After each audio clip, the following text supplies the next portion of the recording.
Good morning, everybody, and welcome to this episode of 30 Minutes to President's Club. My name is Armand Farouk, and I'm here with my co-host, Nick Sigelski.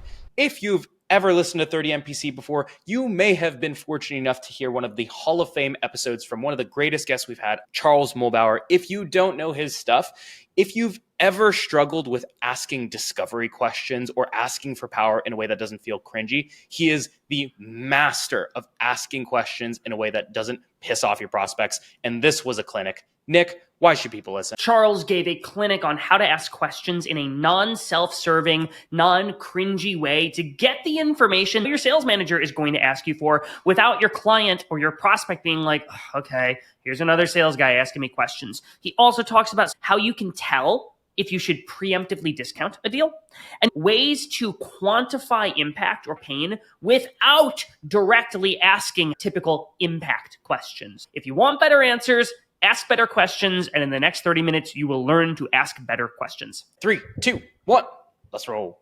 All right, Charles, welcome back to the show. You remember that we start every episode with your top 3 actionable takeaways, so let's get your 3. Actionable takeaway number 1.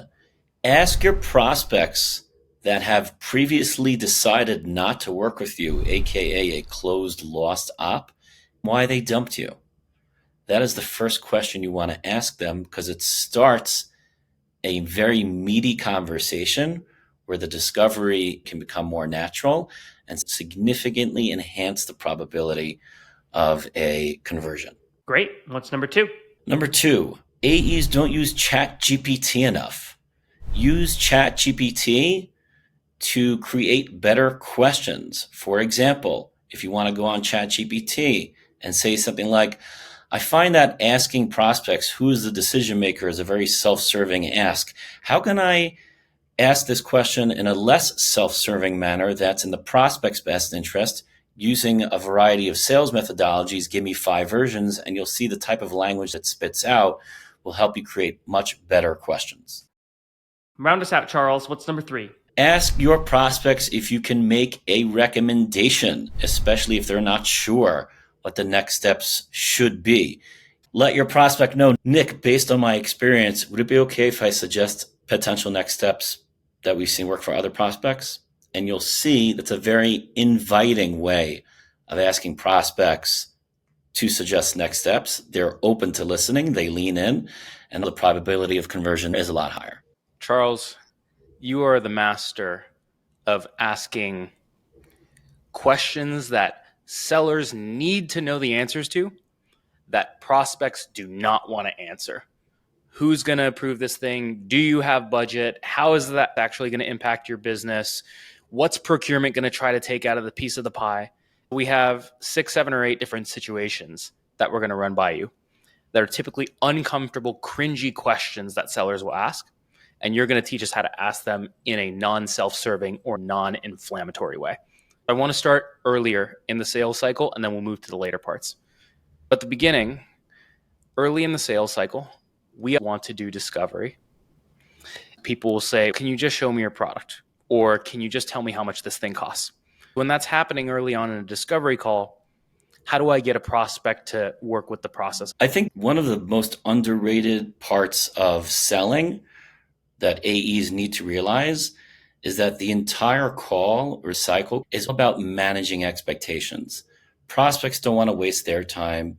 Sales professionals don't want to waste their time. Our time is equally valuable. Whenever I'm about to go into discovery, I want the prospect to be prepared that I'm going to ask a number of questions aside from the upfront contract. You guys talk about this all the time. It never hurts to ask for permission while providing a reason that benefits the prospect.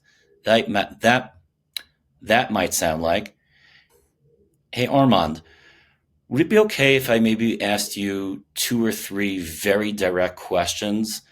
This way I can pinpoint our demonstration to what's most important to you and the team versus things that are generic and are not a good use of your time.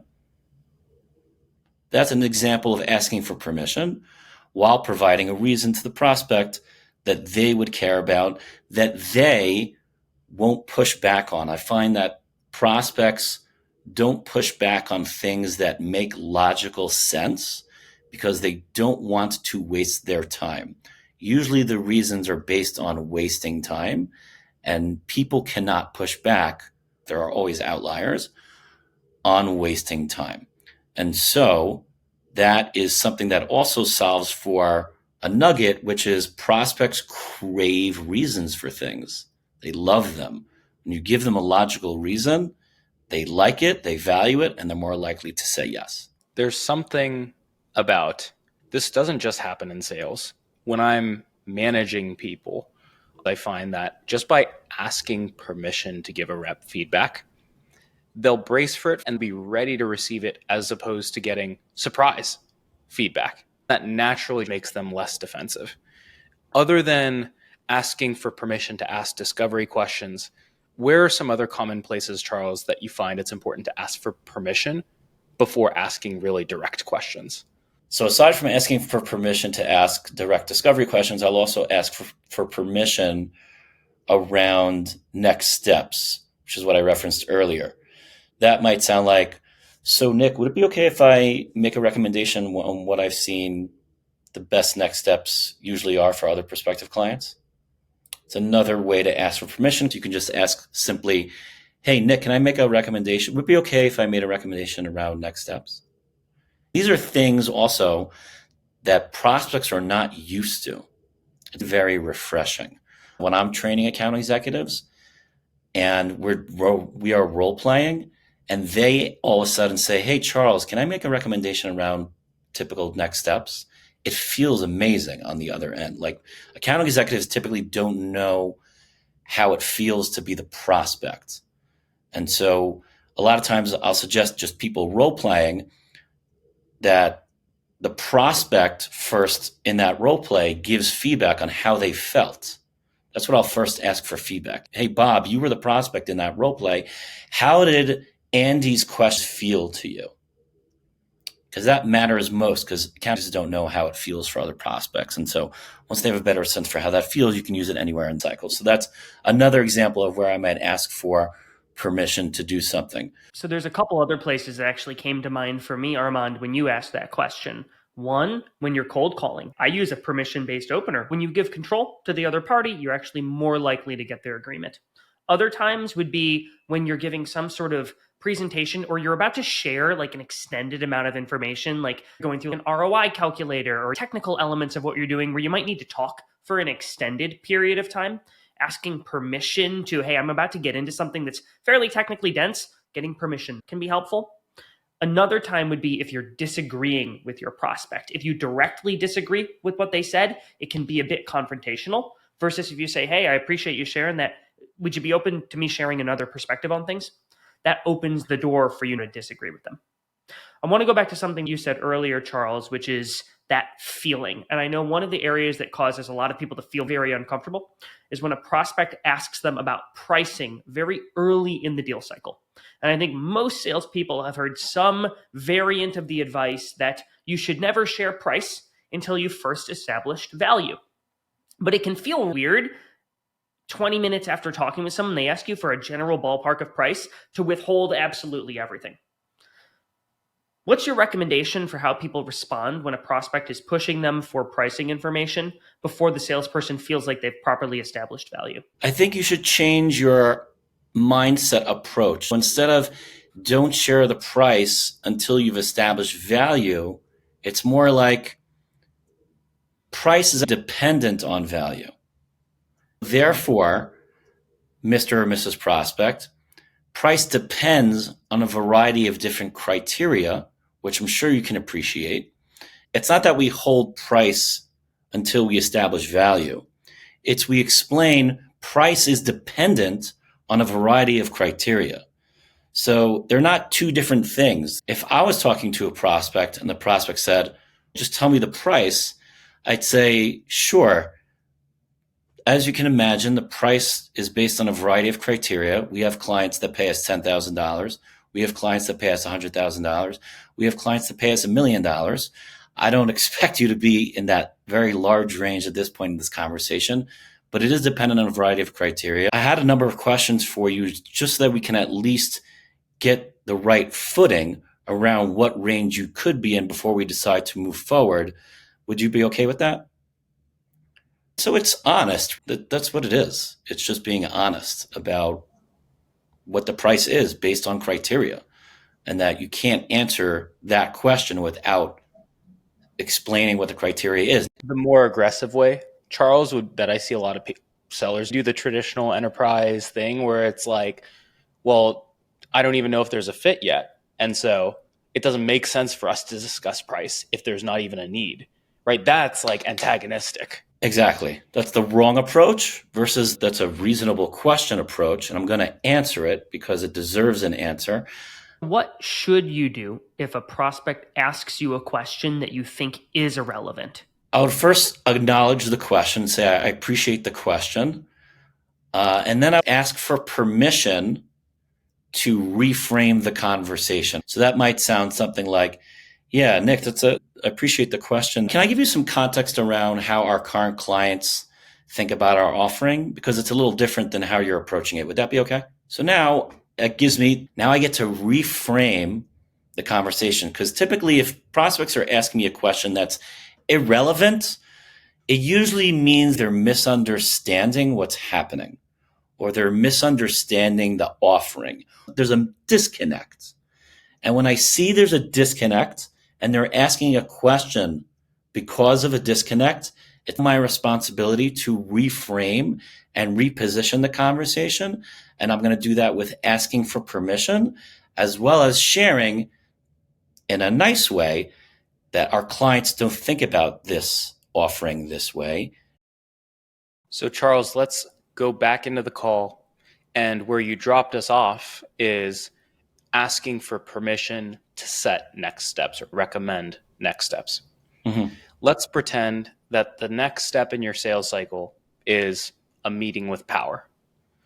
Oftentimes, this is where reps will ask for power in a way that is self-serving to the seller. It basically sounds like, who's your daddy? Or who's going to buy this thing?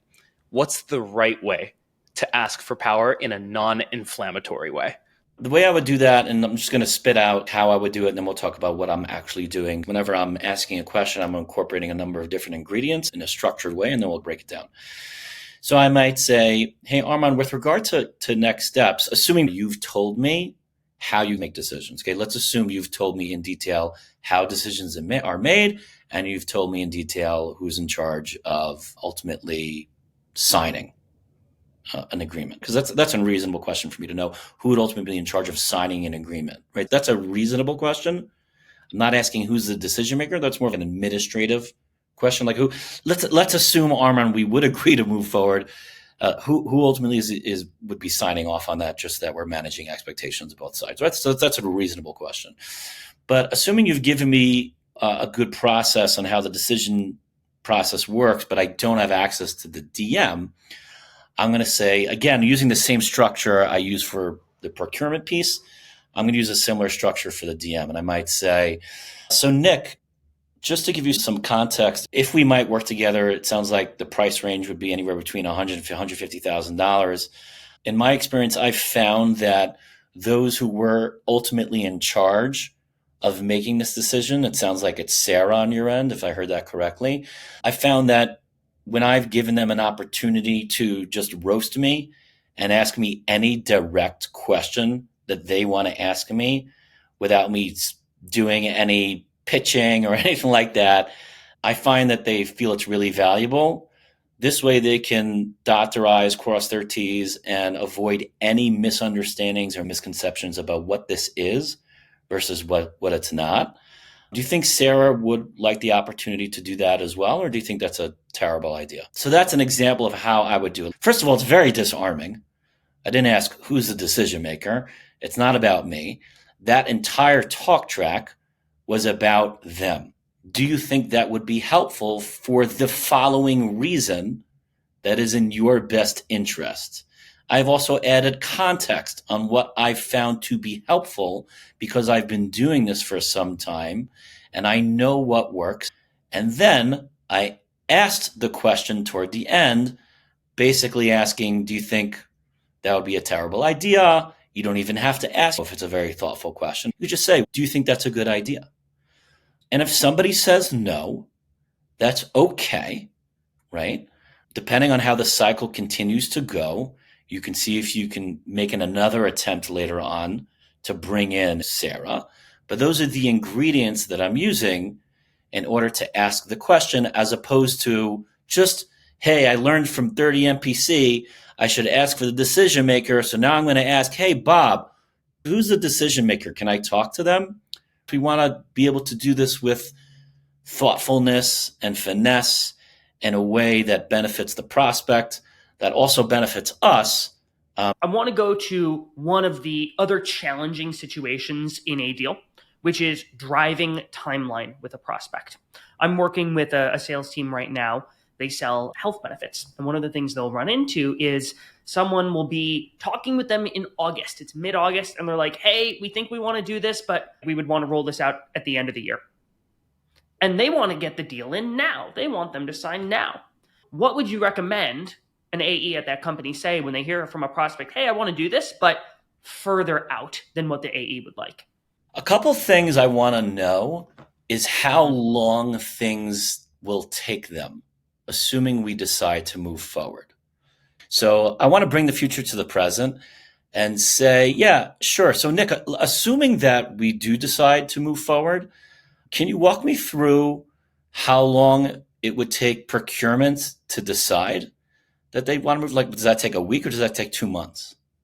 It takes a month. Okay. And I know we're somewhere in the beginning of our early stages in the conversation here, assuming that you evaluate our offering and it's now 3 weeks later and procurement now wants to take a look at it, and that takes a month. So now that's like 6 weeks later. We're talking about the end of September, right, Bob? Yeah. What else happens on your end that would also take extra time that I might be missing? Maybe this person has to look at that person. Okay, how long would that take? Oh, another week or two probably. So what are we talking about, like mid-September? Yeah, mid-September. Okay. Assuming by mid-September you guys decide to say, hey, we actually want this, knowing you can't officially roll it out by the end of the year. When you say roll it out, did you mean start or did you mean pay? Like, what did you mean roll it out? Say, when you say roll it out, do you mean pay for it? Or can you help me understand what roll it out means? Right? So there may be a whole kit and caboodle about roll it out. We don't have the interns. We don't know who we're looking to hire. Okay. So that helps me be better prepared to then ask all the timing questions. Assuming all that works, how long would it take procurement to look at it? So now we're looking at this date roughly, depending on what roll it out means. I might say, can I make a recommendation? Sure. I was in a similar situation a couple of weeks ago where someone needed extra time to roll it out. They said, if we can work on something flexible, whether it's timing or flexibility on price, they'd be willing to sign an agreement and push out the start date. This way it aligns with their budget. It aligns with the people that they have decided to hire at that time. And we also allow them to start using our service even a little bit earlier. And that's something that really worked for them. Do you think that's something worth discussing? What's brilliant about what you did there was you basically floated to that prospect, hey, if I had some flexibility on things like start date, timing, terms, would you be able to move faster? You're basically saying, hey, if I give you a discount, would you move faster? But you're not doing it in a way where you're dropping your pants and you sort of look like the used car salesperson who's like, if I got you a discount, would you move faster? You're telling it's almost like the third party story where you say, hey, I was working with someone else and what they found was this was helpful. I'm not even sure if it's worth us discussing that. And that opens the door without you seeming uber salesy. What I want to add is to make that question even better, I would end that question with, do you think, Nick, that's something worth discussing, or will that make zero difference in your decision-making timeline? Or is that a terrible idea? If you ever read Question-Based Selling, he calls it a neutral disposition. It's not, hey, Armand, you want to hang out tomorrow? Let's say Armand's like, I don't really want to hang out with Charles. He's like a loser, you know? But I might say, hey, Armand, you want to hang out tomorrow, or is tomorrow a bad time for you, right? So doing a neutral disposition allows a more accurate response from a prospect. I'm sorry I didn't mention this early in the call. Maybe I should have. But we use something called the timeline tester. It's one of the best things in the world. You have to use your professional judgment on when to use it. You're speaking with a prospect early. They're somewhat interested. It's still early on. Maybe they're in an evaluation. They're giving you good feedback. Then you go with, hey, Nick, if I may, just for some context, I recognize this might be premature, but it's my responsibility to let you know that at the end of the month, our board is looking to hit some revenue stretch goals. And so we're having a meeting about it tomorrow. My guess is that they're going to approve flexibility for people that are coming on by the end of the month. If there is flexibility that they approve, is that something that you're going to want me to let you know about? Or is moving forward by the end of the month like too quick and not going to make any difference in your decision making? If a prospect says, no, I don't care, it will make no difference. Perfect. Now I know who to spend less time with and who to spend more time with, which is something that we all want to be ruthless about. Number two, if they bite and they say, no, that would actually be helpful if you can let us know. Now you have a carrot in your back pocket that prompts or compels the prospect to say, I need to talk to Charles again. And so now, great. I'll have that meeting tomorrow. How about we talk on Friday and I'll give you an update and we'll take it from there. There's one last bucket that I want to hit on, and then we'll go to the final question. So we've talked about asking for power. We've talked about pushing back on the price ask immediately. We've talked about other forms of driving timeline. The other tricky one is you might get a problem that sounds like a process problem or a surface level problem. Like we're spending a lot of time in spreadsheets, or it takes us a lot of time, or I'm spending a lot of my time doing manual entry of these types of things. And the problem is that you and I both know that one person spending a lot of time on a task does not justify a six-figure purchase. And so you need to turn that small problem into business impact. But the problem is what most sellers will ask is they'll ask cringy questions like, what would you do with all that time back in your calendar? Or how do you think you would quantify the impact of this time on the business? And all of those things are super, super cringy leading sales questions. And so how do you get them to quantify the impact of process problems without sounding very salesy? Yeah. So the problem with, I haven't said this before out loud. The problem with impact questions is people like jump for joy over impact questions. Impact questions should be the grand slam home run question. And you don't have grand slam home run questions without really getting an amazingly solid sense of what the problem is, why it's a problem, when they realize it's a problem, like Armand, you like to talk about a lot, as well as like, why do they care really that much? Like, unless all of that stuff is not there, shame on me for asking an impact question. I avoid asking impact questions as much as I possibly can, unless I've delved into the problem. So if you said, oh, we're spending too much time updating our spreadsheets. Okay, can you walk me through what the problem is actually? Like when you say you're spending too much time, can you help me understand? Can you maybe give me a specific example that comes to mind where that showed up, right? Can you walk me through an example of where that showed up in particular? Oh, okay. And why is that a problem? I know I can use a disclaimer. I know this might sound like a weird question, but why is that a problem for you?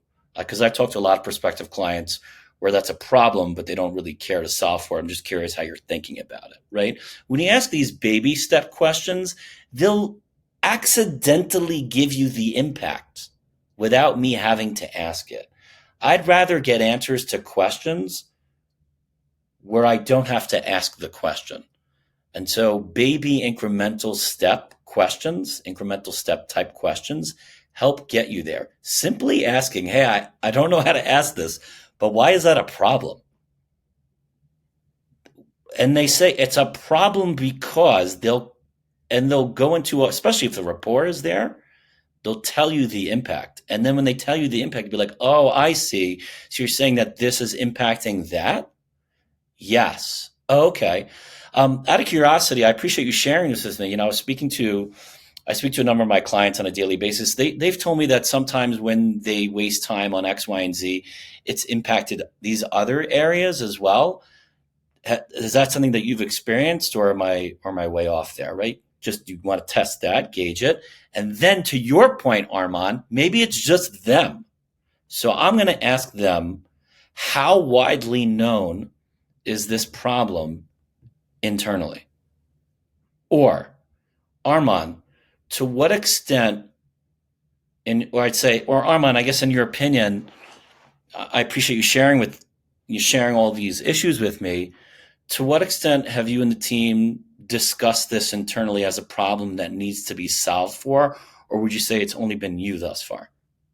Right? There are many different ways to ask that question. I'm always going to ask a widely known type question, because if they haven't discussed it, then that's going to tell me where I should be spending my time, or if I should be spending a lot of my time with this person.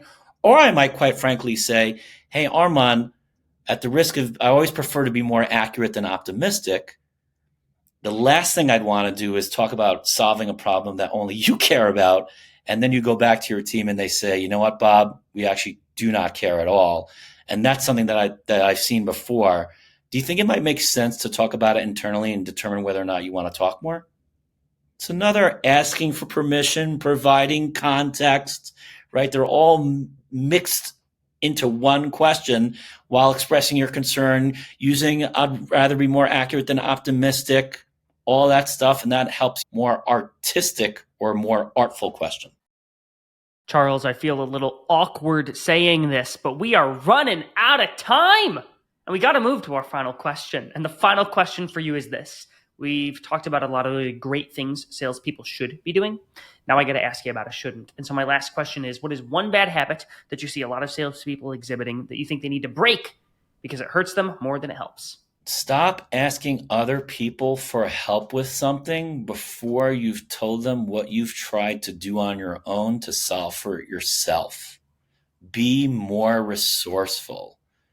Be more resourceful. People are a lot more willing to help you and will actually give you ideas in advance before you ask them for help, once they see the work that you do on your own before you ask for help. Wow.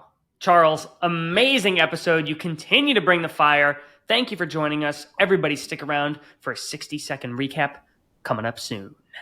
All right, Nick, it's time for a 2x2 recap from this episode with Charles Muhlbauer. What do you have for your 2? So one is, instead of asking direct impact questions that try to quantify pain, instead, more deeply explore the problem that the prospect has shared with you. Ask them questions about stuff. How long have they known this is a problem?